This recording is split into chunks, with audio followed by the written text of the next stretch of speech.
Ireland's museums are rich with treasure, precious artefacts that connect this land to its ancient past. Some are iconic, others overlooked, but each one has a story to tell and a unique place in Irish history. In this programme, we'll explore the forgotten riches, remarkable discoveries and surprising tales behind this island's most precious artefacts. And we'll reveal how ancient treasures continue to shed new light on the story of Ireland, north and south. To tell this story, we've asked leading experts to champion the treasures they feel are the most exceptional.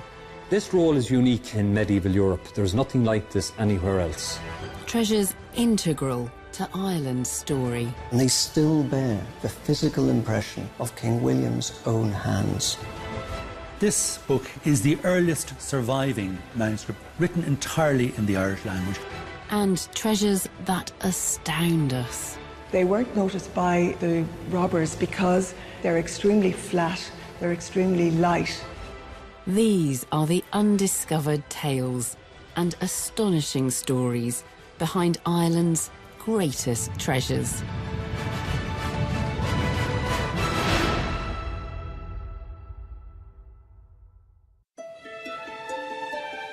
Dr. Gavin Hughes and I have been given full access to the island's two largest museums, the National Museum of Ireland in Dublin, and here, the Ulster Museum in Belfast. Here we come over to the Bronze Age. Oh, look at this gold, that's wonderful. I quite like the battle axes, but that's just me. Using this incredible collection, we're about to uncover the stories behind Ireland's best-loved artefacts.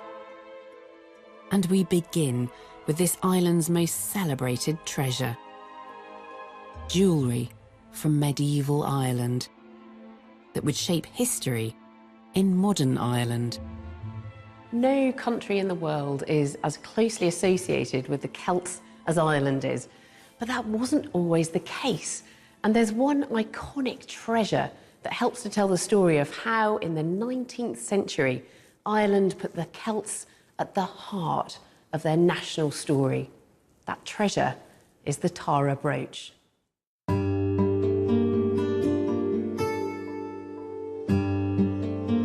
The brooch is on permanent display at the National Museum of Ireland under the watchful eye of Museum Director Dr. Reinald O'Floyne. The Tara brooch is probably the single greatest treasure in metalwork that survives in Ireland. It is effectively the equivalent in metalwork of the Book of Kells. It was exceptional in the early 8th century when it was made and remains an exceptional piece today.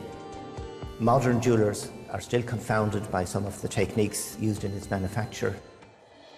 Even the name, the Tara brooch, has a majestic feel, conjuring a bygone Ireland of ancient kings ruling from the island's most famous royal site, the Hill of Tara. But these are only romantic connections, not based on fact. The Tara brooch, in fact, has nothing whatsoever to do with the Hill of Tara, the reputed seat of the High Kings of Ireland. It was actually found some miles away at the coastal site of Bettystown, County Meath. Soon after it was found in 1850, the brooch was sold to Dublin jeweller George Waterhouse, who saw its commercial potential. Replicas were advertised as the Tara brooch for its regal status, both in Ireland and for a much larger market, in England. He presented the brooch to Queen Victoria within a couple of weeks of him acquiring it. He then marketed the brooch under the title the Royal Antique Irish Brooch. So it was doubly associated both with the High Kings of Ireland and with Queen Victoria. The Tara brooch had become a fashion symbol, and by the turn of the century, adverts were in every newspaper, even in theatre brochures for plays by W.B. Yeats. But the significance of the Tara brooch was changing. As Irish nationalism rose, this treasure rose with it, becoming a symbol of resistance. During the Easter Rising, it was literally a badge for certain rebel groups. So here you have this brooch on the cusp of the changeover from the fashionable 19th century wearing of archaeological jewellery, the rediscovery of an Irish national costume, and moving into the political nationalist arena in the early 20th century. The Tara brooch was at the centre of a Celtic revival, whether as a fashion item endorsed by the Queen, then replicated for the mass market, or as a symbol of Irish rebellion. This brooch has always been linked to a Celtic past, used to create a distinct Irish identity. I think the idea of Celtic identity is probably much stronger now than it ever has been. As proved by the Celtic revival, it's almost like a renewal of identity on a perceived past, and largely through the prism of the Tara brooch. And it's incredible how important artwork is to that construction of identity, I That's think. right.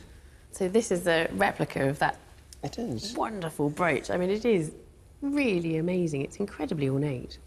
It is quite clearly. It borrowed from the reputation and then the whole symbolism of Tara. And I mean, you look at the front of it and you think that's pretty, fantastic to begin with. But the really interesting thing is you turn it over, and it's even prettier. That's beautiful. That's fantastic, isn't it? And this, of course, was the side of the brooch which would not be seen when it was being worn.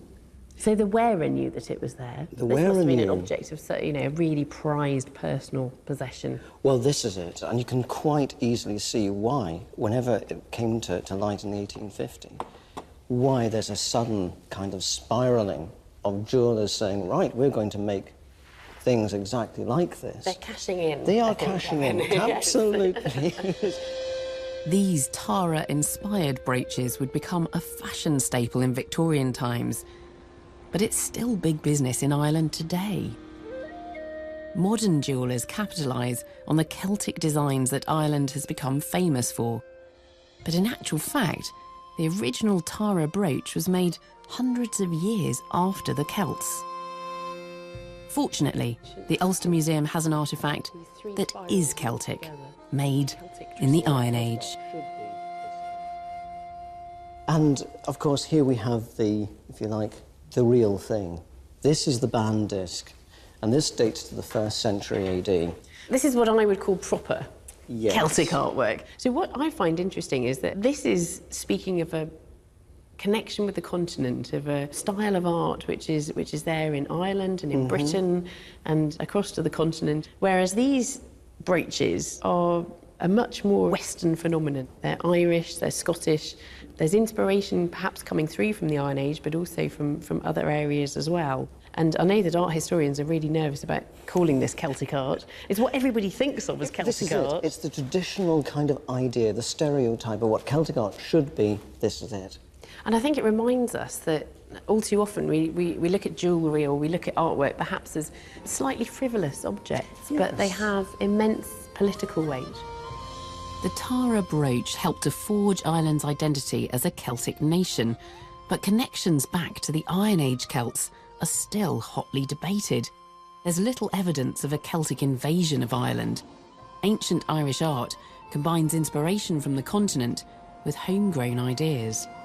The topic of the ancient Celts divides archaeologists to this day. But debate is a cornerstone of archaeology, as seen again with our next treasure. The story behind Ireland's most famous golden treasure cuts right to the heart of how we interpret our ancestors. It straddles borders, and it pits what we perceive to be modern truth against ancient myth. It is the Brighter Hoard.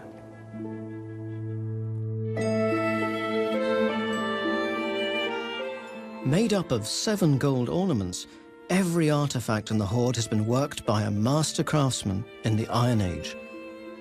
Dr. Ned Kelly is the former head of antiquities at the National Museum of Ireland.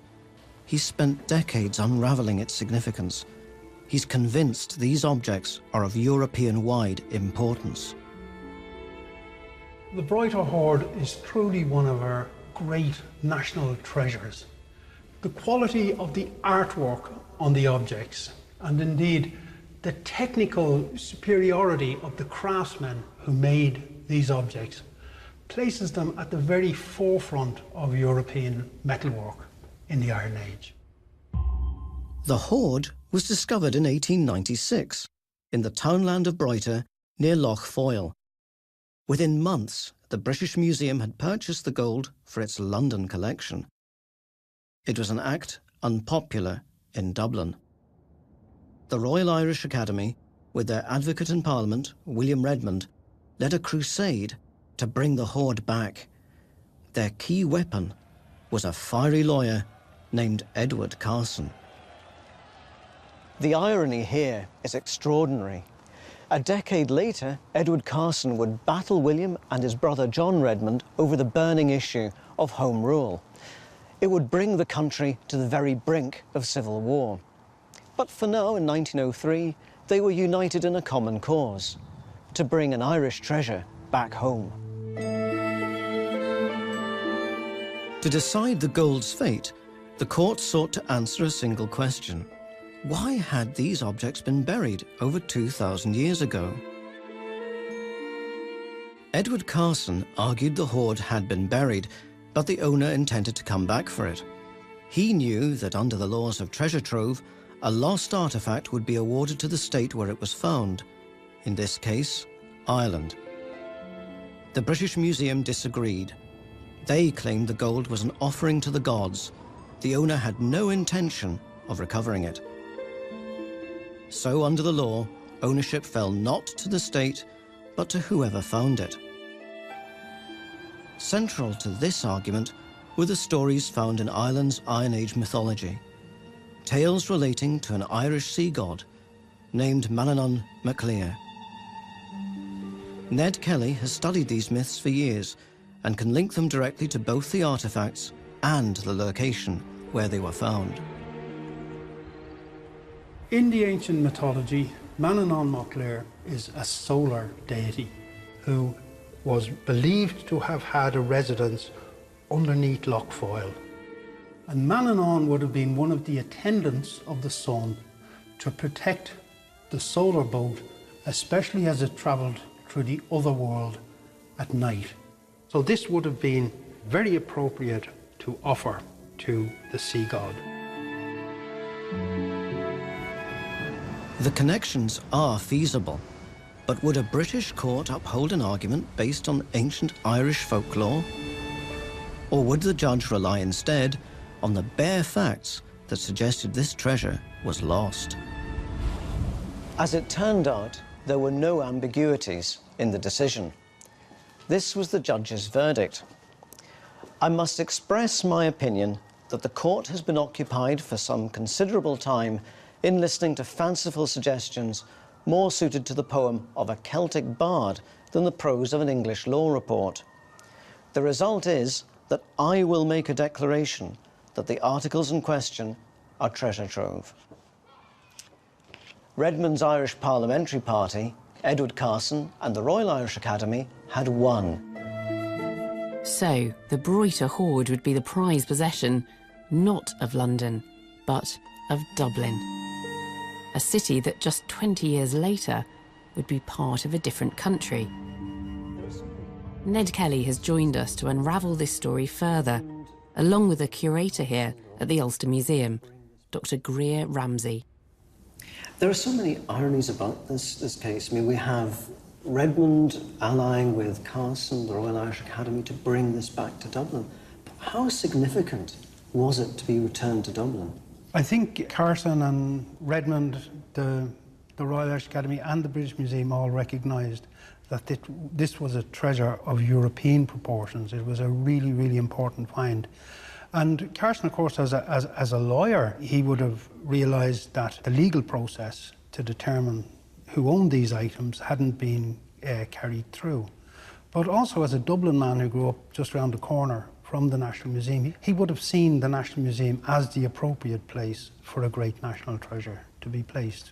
And what do you think about the story behind this boat, Ned? Is it representing some sort of Iron Age mythology? Well, we have a number of clues in the mythology. Manannán Mac Lir is believed to have a residence beneath Lough Foyle. So is he a deity? He is a deity. And then there's the actual objects that are in the hoard. We know Manannán has a boat that travels over land and water. That, of course, is the solar boat. But he also has a cauldron of plenty. And these are both objects which are represented in the hoard and which are associated with solar worship, the cauldron of plenty being the sun itself. We find it in the Bronze Age, we find it in the Iron Age. To the idea that objects were deliberately supposed to appease the gods, whether it's bringing good luck or warding off evil. So when you look at all of the evidence, it's definitely pointing you towards these objects being a votive deposit to this particular deity. Now, both of you seem to be very comfortable discussing this hoard as a votive offering. So, historically then, you would have been arguing for it to have been kept in the British Museum? At the time, that's the argument. Yeah, we mightn't have necessarily said, and therefore it should go to the British Museum. I think people would always have wanted this hoard to stay in Ireland. So this means the metalwork from this hoard ended up in its right place in Ireland, but for the wrong reasons. But being in its right place would be short-lived. The partition of Ireland in 1922 left the hoard and a wealth of other artefacts separated by a border from where they were found. It means here at the Ulster Museum, we must view a replica. Can I pick this up? Yeah. This replica. I mean, these are antiques in their own right, aren't they? Yes, they were. It feels like it's going to come apart. It will actually come apart. If you twist it, it shows you how the hinge mechanism works. So I'm presuming this is how it had been originally joined. Yeah. So unfortunately, as you say, it's not the original we have, it's a replica. After the island was partitioned, discussions took place between the authorities in the north and south on what to do with the national collection. And the outcome of the negotiations was that the northern authorities took a cash settlement. Really? Yes, and the whole of the national collection stayed in Dublin. This is your predecessor's grave. Yes, I I should have, of course, pointed out that the majority of treasures in the National Museum, and the best treasures in the National Museum, were comes from the north, including the Broighter hoard. The story of where the Broighter hoard ended up is rich with irony and tangled in politics, a tale almost as sumptuous as the treasure itself. But further back than our modern notions of this island, this gold treasure is part of a flowering of art and craft that accompanied the first metalworking in Europe. In the Bronze Age, Ireland was a centre of goldworking in Europe, and today's craftsmen still marvel at the skill of those ancient metalworkers. As a result, Ireland's museums are filled with artefacts, treasures emblematic of the Bronze Age. But they also remind us that this landscape was once rich with our most valuable metal, gold. It doesn't rust or tarnish. Treasures shine as if they were just crafted. But gold is also easily reused, and countless artifacts must have met their fate in a melting pot, lost forever. It is a small miracle when precious objects survive from antiquity. Our next treasure is not just one artifact, but dozens. Gold rescued from being melted down by an antiquarian before Ireland's National Museum had even been founded. Unlike the Broighter hoard, this treasure would end up in London, a vital piece, in fact, in the British Museum's gold collection.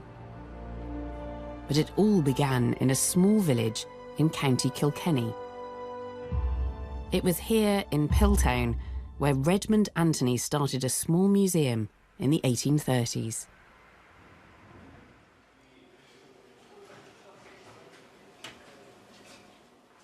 Redmond Anthony was my great-great-great-great-grandfather, and he lived here in the inn in Piltown.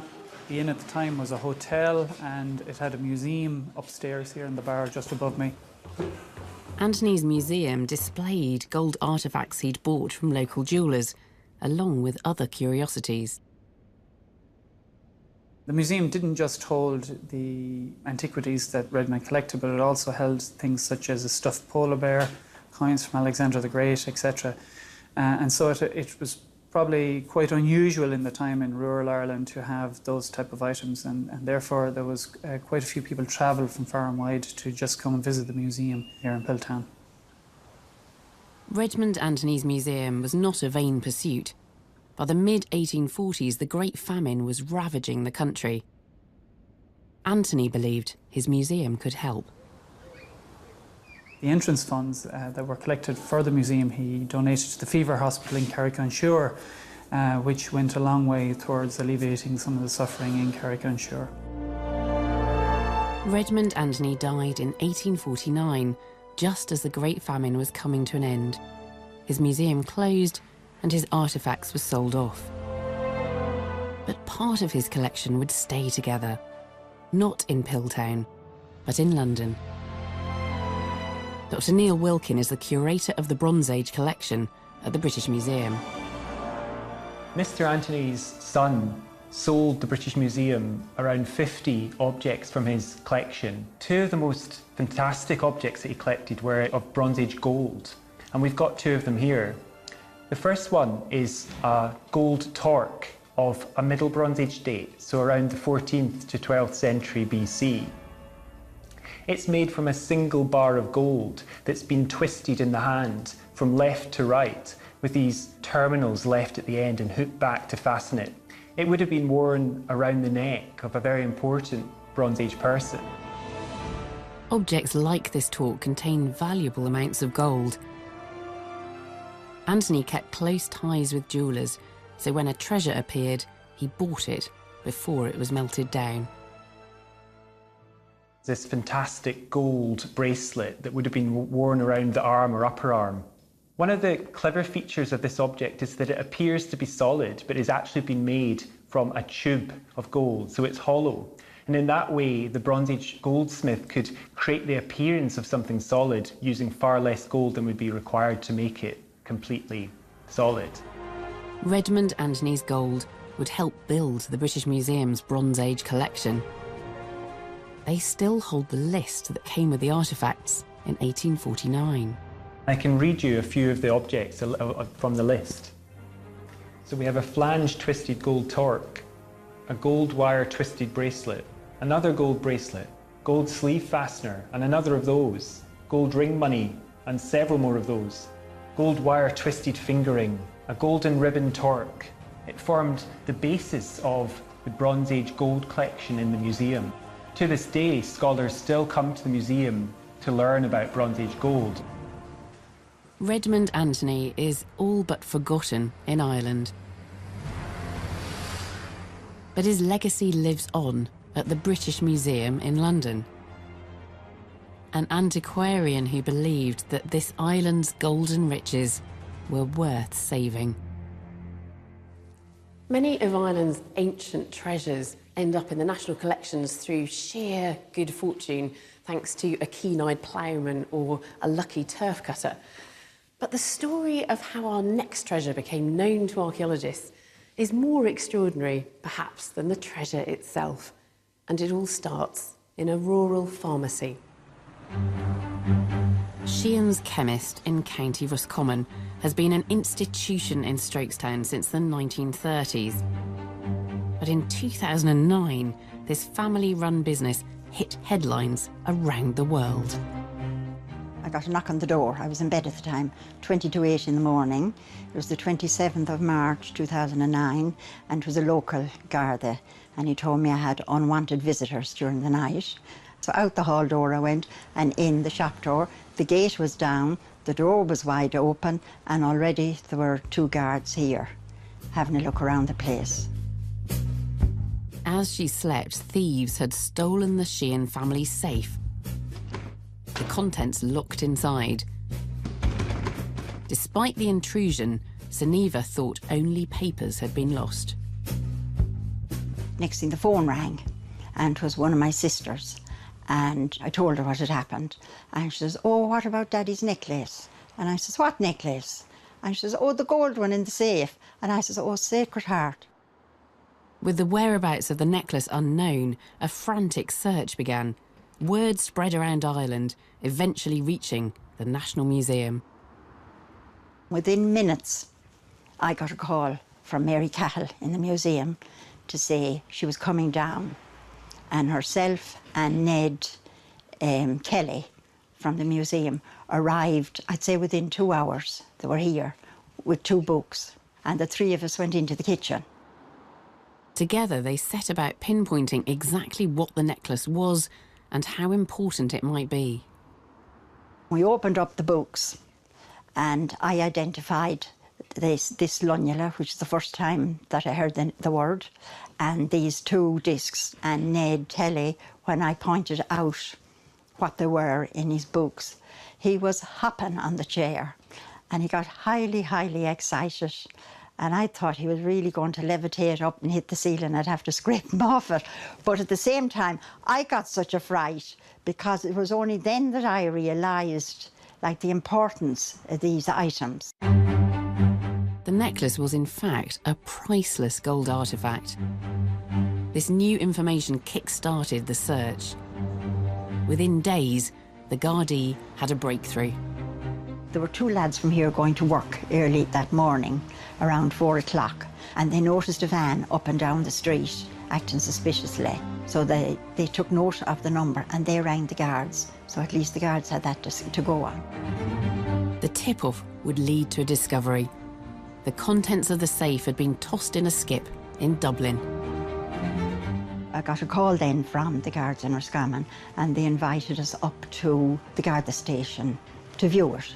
And it was funny to see it laid out in these cardboard boxes with tissue paper and white gloves beside it. I've never even handled the thing. I've never even had it in my hands. For the National Museum and Keeper of Irish Antiquities, Mary Cahill, finding the gold was fantastic news and incredibly lucky. They weren't noticed by the robbers because they're extremely flat, they're extremely light, and they were on a piece of card wrapped in brown paper and looked, to all intents and purposes, like a large letter or envelope. So they were recovered intact and undamaged. Even more amazingly, the hoard contained not only the lunula, but 2 gold sun discs, pulled from a bog together in Cogglebeg back in 1945. The Cogglebeg hoard sheds new light on our Bronze Age ancestors. Well, we're talking about the period around perhaps 2200, 2300 BC. This is when gold working was first introduced to Ireland. So any object of this type during this period can be truly called a treasure in its own right. It's made of gold, it's very finely worked, it is a treasure. However, in the case of Cogglebeg, we have the additional value of the discovery of the gold discs and the lunula together. Discovering them together connects 2 distinct artefacts like never before, and means that this chance discovery from Sheehan's chemist could rewrite how we see our Bronze Age ancestors. But there are still more mysteries to this story. How did it end up in a pharmacist's safe? And were archaeologists at all aware of it before it was stolen in 2009? We had no notion whatsoever. The man who found it was a local farmer called Hubert Lannan, and he used to buy products from Sheehan's chemists, and he was known to have an interest in history. So Hubert Lannan sold the items to Mr. Sheehan. Presumably they were just forgotten about then. That was the thing, they were tucked away, and being so light and wrapped in paper. Yeah, they were just in an envelope with cardboard backing to it, and there was a lot of paper in the safe. I went through all the stuff that was recovered from the skip in a Garda cell in Roscommon. Hoping to find another couple of lunulae tucked between some pages. Well, not quite, but what I was looking for was details as to where he had acquired the objects. What Ned found was vital evidence that the lunula and the sun discs had been found together in the bog at Cogglebeg. And is that the first time then that a lunula has been found with discs? It's the first time we can say for certain. We had always suspected that they were associated objects, but of course, never having found them together, you couldn't prove that. So these are two lunula from our collection, which are similar to the Cogglebeg hoard. They look incredibly thin, actually. It's easy to see how they were passed over by those robbers. Yeah. Pick this one up. Oh, it's thin but very heavy. I mean, you feel the weight of the gold as soon as I've got it there on my fingers. I think the entire Cogglebeg hoard weighed about 2.5 ounces, about 78 grams. They've almost the consistency of tin foil, you know, Yes, they sort of yeah. bend. But the metalsmiths really took advantage of the properties of gold. Are they unique to Island Grey?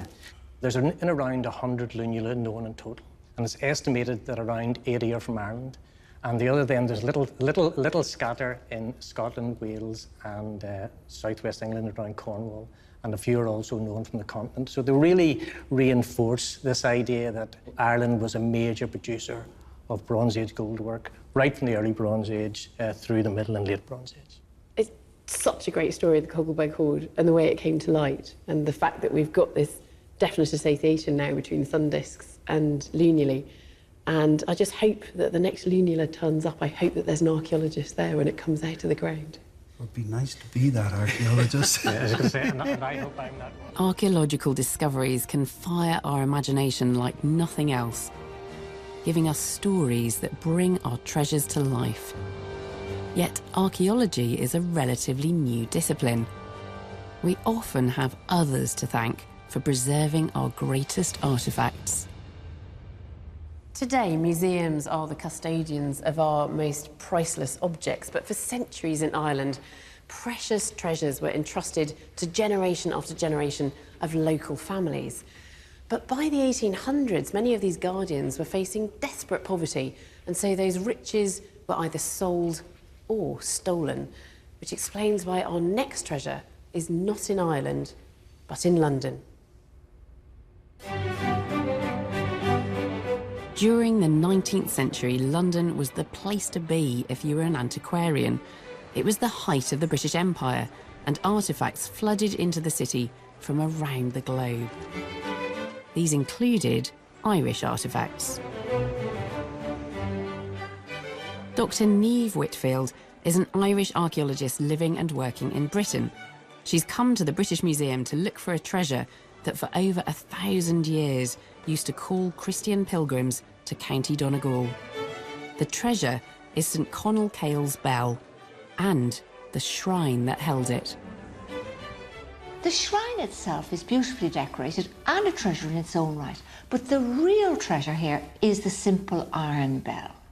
It's a rather ordinary looking bell made from a single sheet of iron, folded and riveted.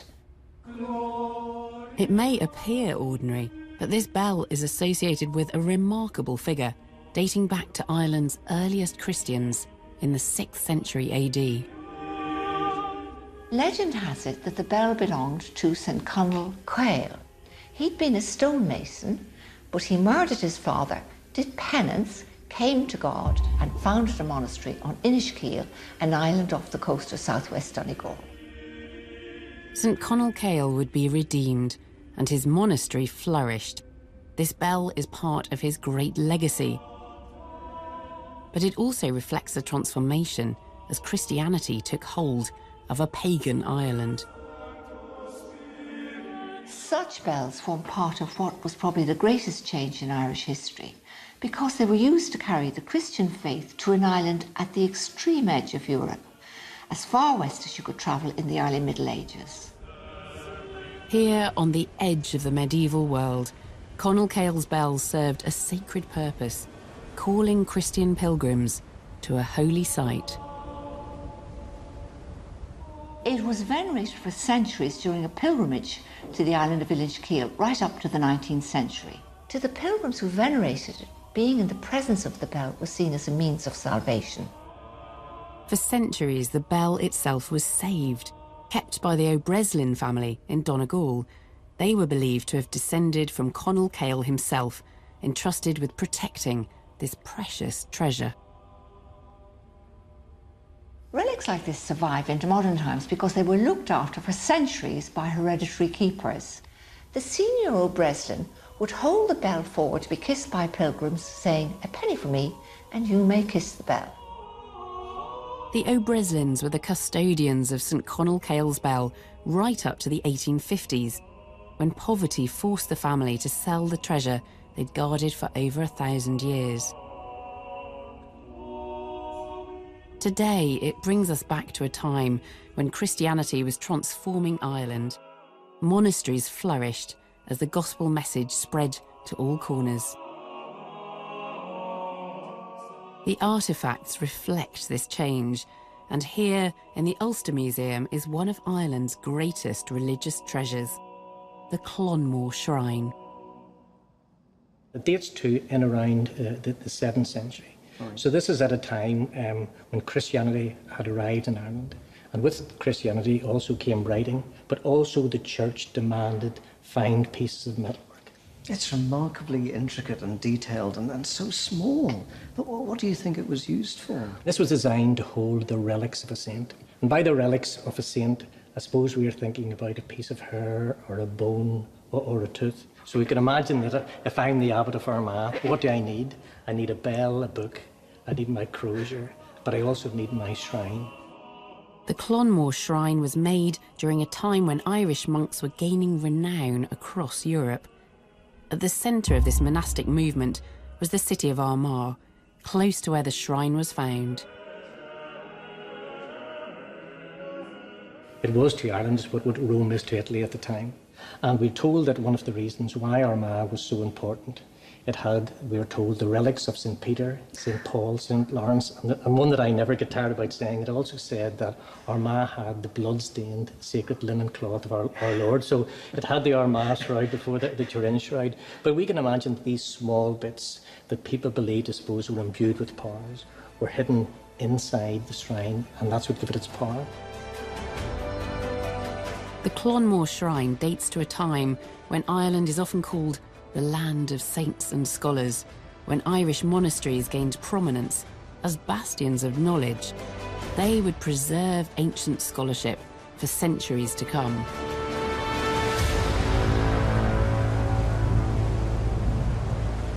When the Roman Empire collapsed, Europe was plunged into the Dark Ages, 500 years for which there is little in the way of a written record. But in Ireland, it was a different story. Here, right on the edge of the known world, Irish monks continued to write, producing exquisite manuscripts containing not only Christian stories, but also, as our next treasure reveals, also preserving ancient Irish mythology and language.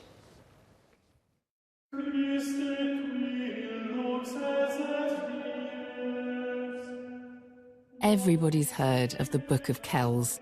It's so majestic. Some call it Ireland's Sistine Chapel. Penned in Latin in the 9th century, it tells the gospel story in 680 dazzling pages of illustration and calligraphy. In medieval Europe, it illuminated the story of Christ, catching the eye of anyone who glimpsed its pages. And it's still true today. Housed at Trinity College Dublin, over 500,000 people come to see these works of art every year. But also in Dublin is a manuscript possibly more important to Ireland than the Book of Kells. It's not written in Latin.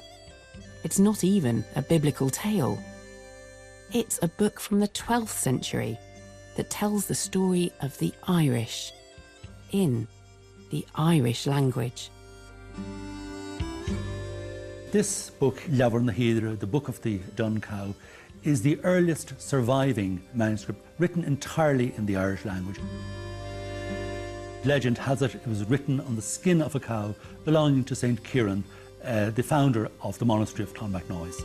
In monasteries across the country, the story of Christ was spread through the written word. But this book is not Christian. In these pages are the ancient stories of pagan Ireland. These tales are set in Ireland's pagan, pre-Christian past, but were written by monks in monasteries who showed a great interest in this aspect of Ireland's prehistory, in the characters, the pagan characters, in their customs, their way of life, and were totally at ease in dealing with this, even though their own message was a Christian one. Recorded in this book are the mythological stories that bring to life the heroes of Iron Age Ireland. The most important is the Epic of the Tarn, led by the earliest champion of Ulster, Cuchulainn. Among the tales contained in Leabhar na Híre is Táin Cuailnge, the cattle raid of Cooley, the Irish national epic. And just as Achilles is the great hero of Greek tradition, so Cuchulainn is the hero par excellence of Irish tradition. In this story, the western province of Connaught attacks a depleted Ulster army. One man stands in the way of victory, Cuchulainn. The province of Ulster is being defended by the youthful warrior Cuchulainn because all men are suffering an illness, and he holds off the Connaught army until the Ulstermen have recovered and are able to join the fight with him and defeat them eventually. The Epic of the Tarn is part of the Ulster Cycle, a classic of Irish mythology. As the earliest known version, the Book of the Dun Cow stands alone in its importance to Ireland. The stories contained in this manuscript have fired imaginations over very many centuries. They're a very, very important part of Europe's literary heritage, like Beowulf, like the Old Norse sagas, like the Iliad. As W.B. Yeats has said, this is part of Ireland's gift to the imagination of the world. And as such, I believe this is one of Ireland's greatest treasures. The Book of the Dun Cow records Ireland's earliest stories, including the heroic legends of Ulster. While these words were written in the 12th century, the stories are set in a time before Christianity, giving a snapshot of a pagan culture in Ireland.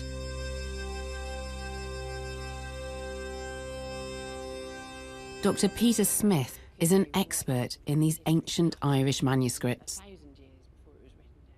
These are wonderful stories, aren't they, Peter? It must be amazing to be able to read them in the original. Well, the collection is absolutely fantastic, and of course the Dun Cow has that brilliant collection of the material from the Ulster Cycle. Why do you think it's written in Irish and not in Latin? For the sagas, the medium par excellence was the Irish language rather than Latin.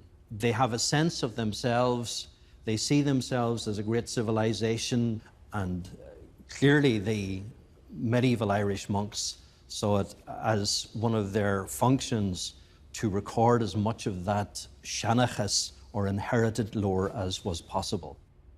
The monks were discovering their ancient past, inspired by the great works of literature they'd studied in Europe. The Irish monks brought into their collections the books of classical literature that had survived from the final years of the Roman Empire, and they realized it's all right to have a pagan past, and if that was good enough for the people of continental Europe, surely they could find a place in their hearts for their own ancient literature. And from that, they are beginning to construct the national history. It's interesting, isn't it? Because what you're saying is that the mythology is being transformed into history rather than the other way around. Yeah, exactly. The medieval monks, they found themselves without a written record for the very early period. And this material acts as history in that sense. My guess is that they probably saw this as fiction. But they undoubtedly felt that there was some foundation of historical truth to it. And I think that they held it in great esteem indeed. These tales, whether fact or fiction, were now part of Ireland's story, and in more modern times would help to restore a lost heritage. This material, for a few hundred years, became kind of the preserve of the Irish-speaking world. In the final years of the 19th century and the early 20th century, the figure of Cuchulainn becomes the very embodiment of the Irish hero. If the Finns have their great sagas and the Norse people have their sagas. We have our saga in the form of the cattle raid of Cooley, the Tyne Bo Cuailnge, and it is, I suppose, the national epic. And I think it's interesting with stories that there's an evolutionary element to this, that good stories endure, and that these are obviously very good stories. They're persisting down through the centuries. They still speak to us today. These Irish myths, written down in the early 12th century, have become part of the great tradition of classical literature, chronicling the story of ancient Ireland. But less than a century later, that story would face turmoil. In 1169, invaders from Britain landed on the east coast of Ireland. It's often taken to mark the beginning of an English-Irish struggle present to this day. But as history records, this relationship was not always how it appeared. Many of this island's treasures have been made to serve political purposes at some point in their history. Works of art used as pieces of political propaganda. But our next treasure is a piece of political propaganda that looks like a work of art. It was created 800 years ago, and it reveals how an Irish city proclaimed its loyalty to an English king.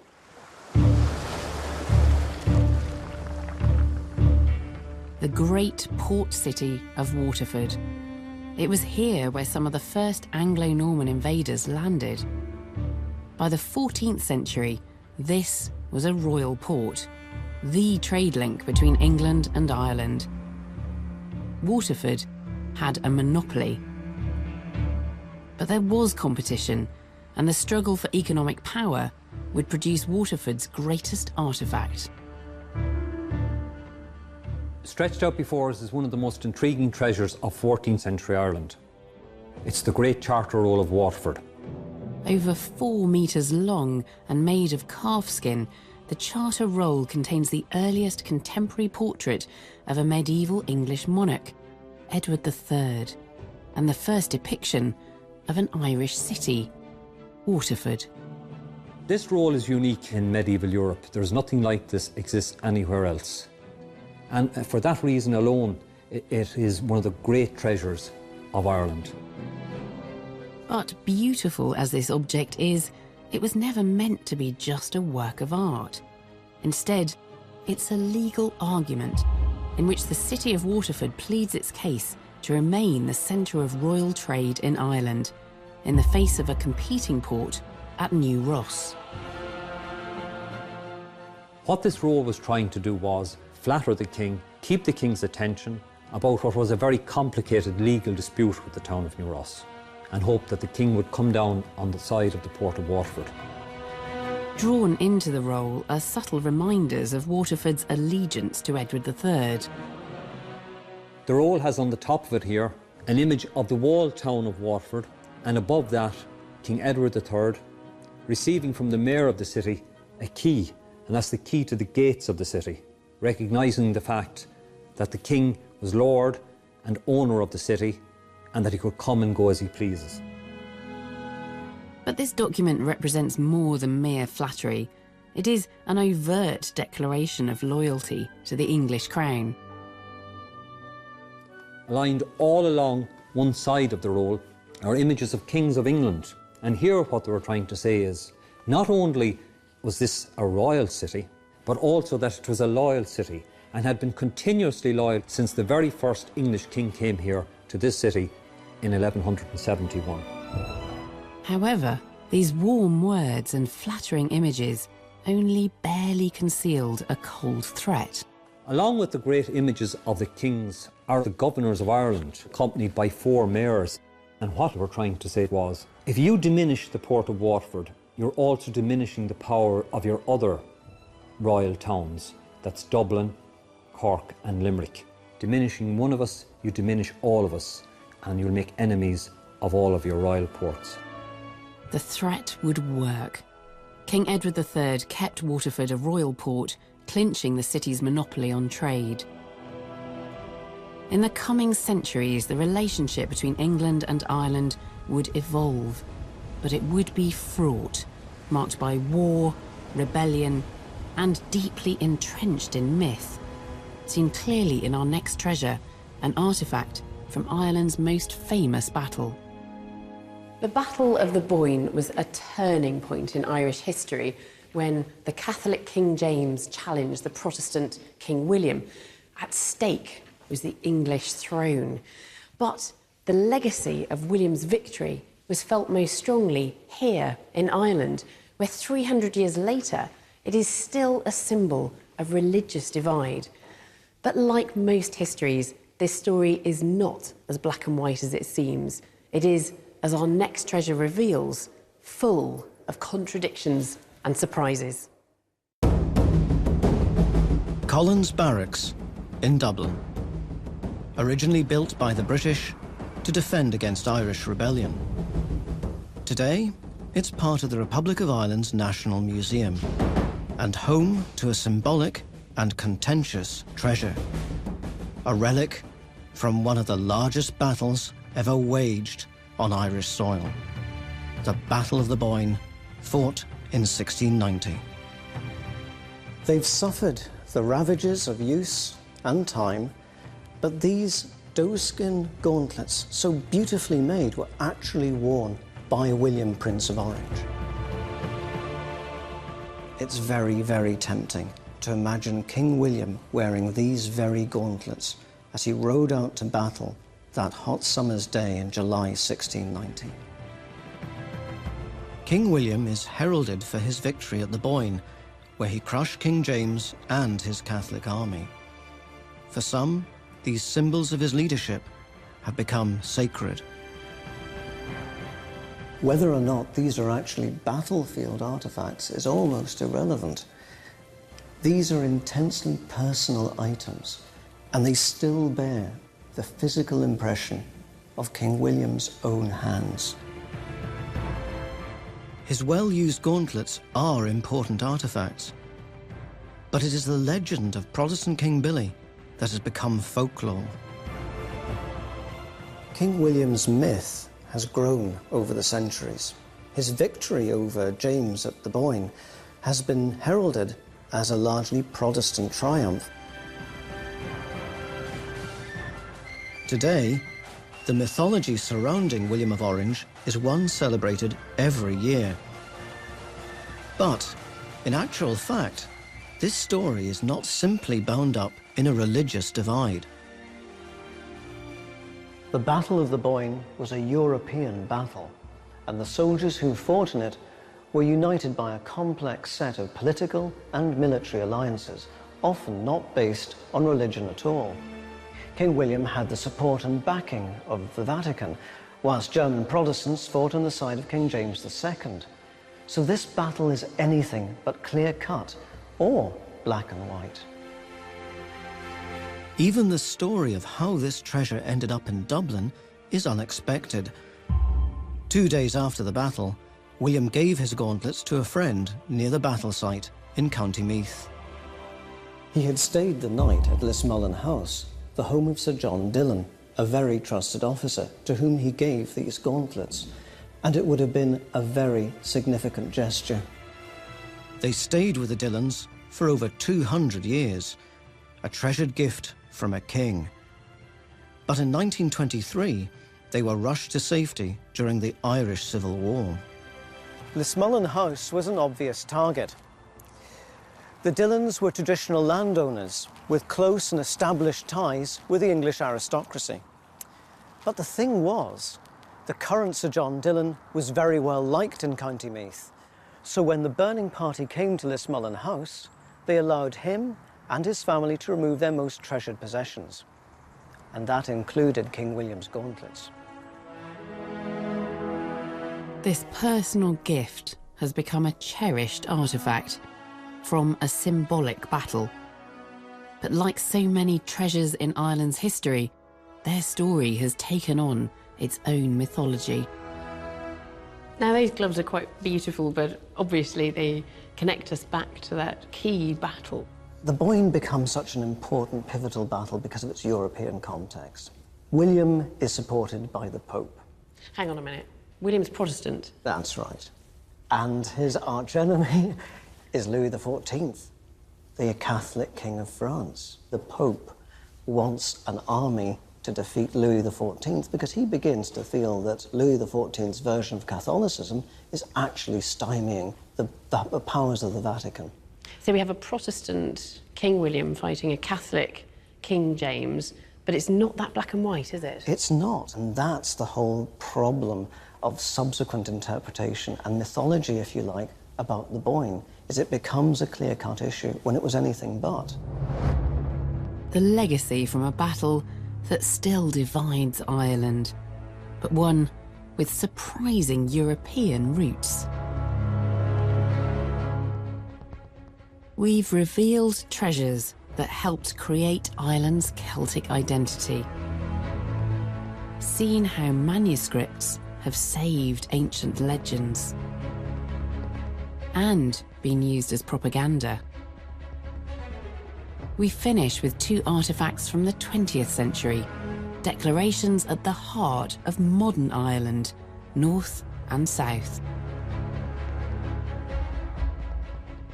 And almost bringing us up to date, well, not quite, we're still a century ago now. You've brought these two documents to show me, and these are incredibly important political documents. Well, this is it. These are really, you could say, a legacy of the Boyne in a roundabout fashion. We have on the left the Ulster's Solemn League and Covenant, signed in 1912 by nearly 500,000 men and women. And on the right, we have Poblach na nÉireann, the Provisional Government of the Irish Republic's proclamation of independence. Both of these documents have been inspirational to two divergent communities on the island. So Ulster Solemn League and Covenant, then, they're saying that Home Rule would be disastrous to the material well-being of Ulster as well as the whole of Ireland. That's it. Which is completely the opposite. Completely the opposite. You couldn't get two parallel opposites if you tried, Alice. This one says, we are Irish and we will fight anybody who tells us any different. And we can see the ironies in the way that, for example, the Brighter Hoard was handled by Edward Carson, whose very first signature on this, actually allying with a nationalist party to bring the Brighter Hoard back to Dublin. And of course, 1922, there's partition on the island, and that hoard ends up not in Belfast, where he signs this covenant, but in Dublin, where they've posted this up on the GPO. But I think it's fascinating all the way through, looking at all of the different treasures that we've seen, actually including these. I think these are part of Ireland's treasures, aren't they? Are interesting in the context of their own time, but they also remain incredibly significant and relevant to us today. That's it. We've witnessed this island's most iconic artefacts. Treasures that tell the epic story of Ireland, from past to present.